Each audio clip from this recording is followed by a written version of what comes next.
হয়ে যাবে, হাত কেটে দেওয়া হবে, পা কেটে দেওয়া হবে, একটু পরে শহীদ করা হবে, কিন্তু তার ভিতর মোটেও ভয় নাই, একটু মাত্র তার ভিতরে কোনো ভয় দেখলাম না, একটু মাত্র তার ভিতরে কোনো ভয় দেখলাম না।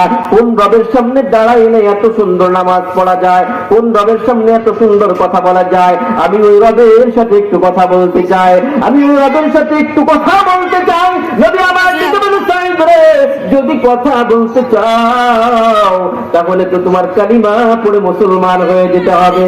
এবার সাঈদ ইবনে আমির আল-জুমাহি বলে, নবী গো, নামাজ দেখে পাগল হয়ে গিয়েছি, নামাজ দেখে পাগল হয়ে গিয়েছি, আমি ওই রবের সাথে কথা বলতে চাই, আমি ওই রবের সাথে একটু কথা বলতে চাই। নবী আমার বড় হাতটা বাড়ায় দাও।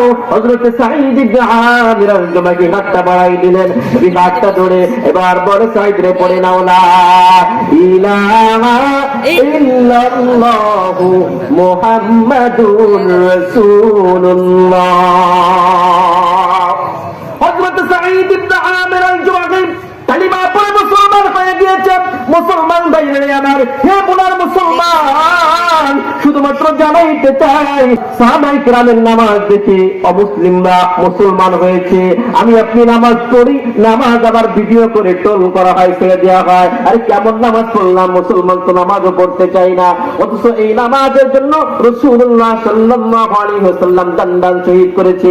নামাজ যেন প্রতিষ্ঠা হয়ে যায়, নামাজ যেন নামাজি ব্যক্তি যেন পৃথিবী ভরে যায়, এই জন্য রাসূলুল্লাহ সাল্লাল্লাহু আলাইহি ওয়াসাল্লাম দান শহীদ করেছে। তাইফের ভূমি রক্তে রঞ্জিত করেছে, প্রিয় মাতৃভূমি মায়ের দেশ বাবার দেশ ত্যাগ করেছে। রাসূলের ইন্তেকালের আগে ইশার নামাজের টাইমে হযরত রাসূল করিম সাল্লাল্লাহু আলাইহি ওয়াসাল্লাম বেহুশ অবস্থায় আছে।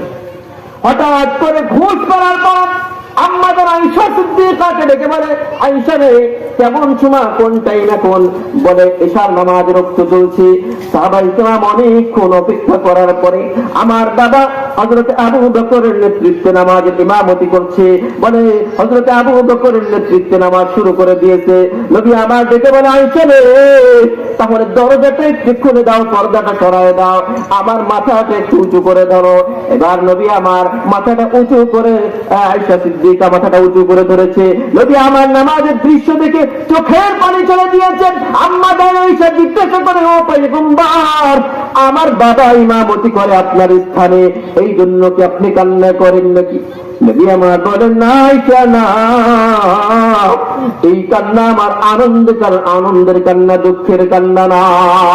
জানো আয়েশা, এই নামাজের ভিতরে আমি এমন দৃশ্য দেখতে পাইলাম, আমার উম্মতেরা কিয়ামত পর্যন্ত জামাতের সহিত এভাবে নামাজ পড়বে।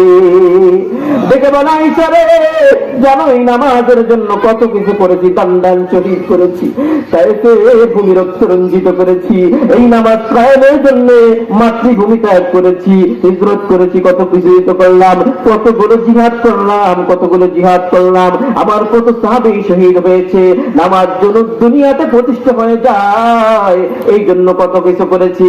আজকে মুসলমান হওয়ার পরে নামাজ পড়ে না।